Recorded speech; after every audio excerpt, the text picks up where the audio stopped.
बिहार में चुनावी मौसम धीरे धीरे गर्माने लगा है और अब जब विधानसभा चुनाव 2025 की उल्टी गिनती शुरू हो चुकी है तो नेता लोग मतदाता को रिझाने में कोई कसर नहीं छोड़ रहे हैं। लेकिन इस बार जो बात खास है वो ये कि लड़ाई अब वोट से नहीं सम्मान से लड़ी जा रही है और इसकी सबसे बड़ी मिसाल बनी भामाशाह जयंती की राजनीति। नमस्कार, LNV मीडिया देख रहे हैं आप सभी और मैं हूं आपके साथ भावना शुक्ला।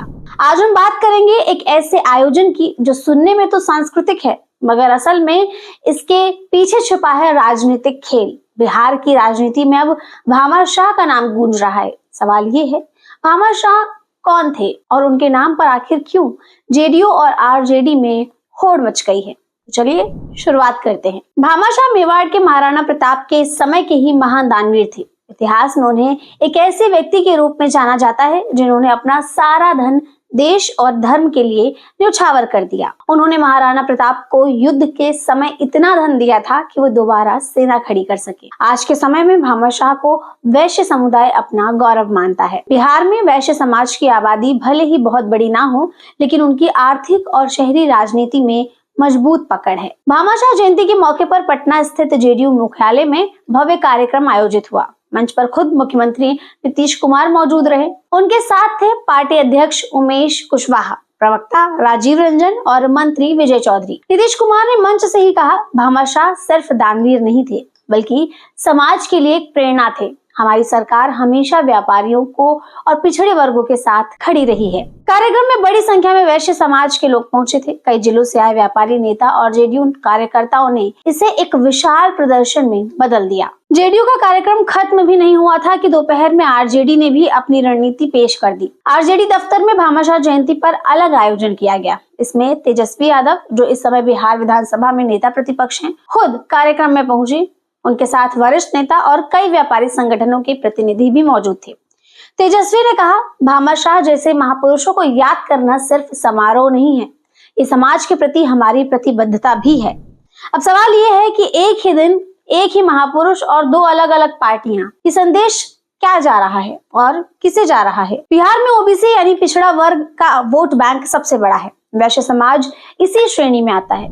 हालांकि उनकी संख्या यादवों और कुशवाहों जितनी नहीं है लेकिन शहरी इलाकों में इनकी पकड़ मजबूत है, खासकर पटना, गया, मुजफ्फरपुर और भागलपुर जैसे क्षेत्रों में। राजनीतिक विश्लेषकों के अनुसार ये वर्ग ना तो एक तरफा जेडीयू के साथ है और ना ही पूरी तरह आरजेडी के पाले में। यही वजह है कि दोनों पार्टियां उन्हें लुभाने की कोशिश में जुट गई हैं। एक जानकार बताते हैं, भामाशाह जयंती मनाने का मकसद सिर्फ श्रद्धांजलि देना नहीं, ये एक तरह से वोट बैंक को साधने का हथियार भी बन चुका है। कार्यक्रम के दौरान जेडीयू के शिक्षा मंत्री सुनील कुमार ने भामाशाह के योगदान का जिक्र करते हुए कहा, बिहार में अगर सामाजिक न्याय की बात हो रही हो तो उसमें वैश्य समाज की भूमिका को भुलाया नहीं जा सकता। मुख्यमंत्री नीतीश कुमार ने जो किया, वैश्य समुदाय उसका मूल्य समझता है। ये बयान सीधे सीधे एक संकेत था कि जेडीयू वैश्य समाज को अपने साथ लाने में कोई कोर कसर नहीं छोड़ना चाहता। बिहार की राजनीति में जाति हमेशा अहम भूमिका में रही है। अब पार्टियां सिर्फ बड़े वोट बैंक नहीं बल्कि छोटे मगर प्रभावशाली समुदायों को भी साधने की कोशिश में लगी हैं। जैसे पिछली बार कोयरी और कुशवाहा समुदाय को लेकर अलग कार्यक्रम हुए थे, वैसे ही इस बार भामाशाह के नाम पर वैश्य समुदाय को साधने की कोशिश जारी है। राजनीतिक रणनीतिकारों की माने तो आने वाले महीनों में और भी ऐसे आयोजन होंगे।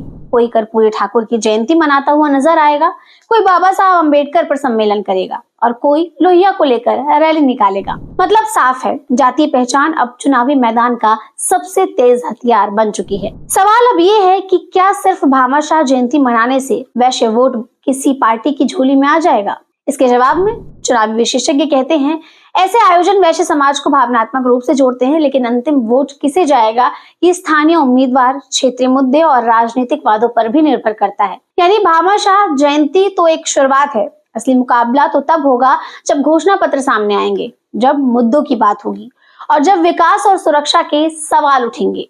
तो दोस्तों, राजनीति अब सिर्फ भाषणों से नहीं प्रतीकों से चल रही है और बिहार में इस बार भामाशाह जैसे महापुरुषों की जयंती भी चुनावी हथियार बन चुकी है। चुनाव आते आते हर पार्टी वोटर को बताने में जुट जाती है कि हम तुम्हारे साथ हैं, लेकिन फैसला तो आखिर मतदाता का ही होगा और उस दिन तय होगा कि सम्मान और पहचान की राजनीति किसके पाले में जाएगी। क्या सोचते हैं आप इस पर? क्या भामाशाह जयंती जैसे आयोजनों से चुनाव की दिशा तय होती है? कमेंट करके अपनी राय जरूर बताइएगा और ऐसे ही विश्लेषणों के लिए जुड़े रहिए LNV मीडिया।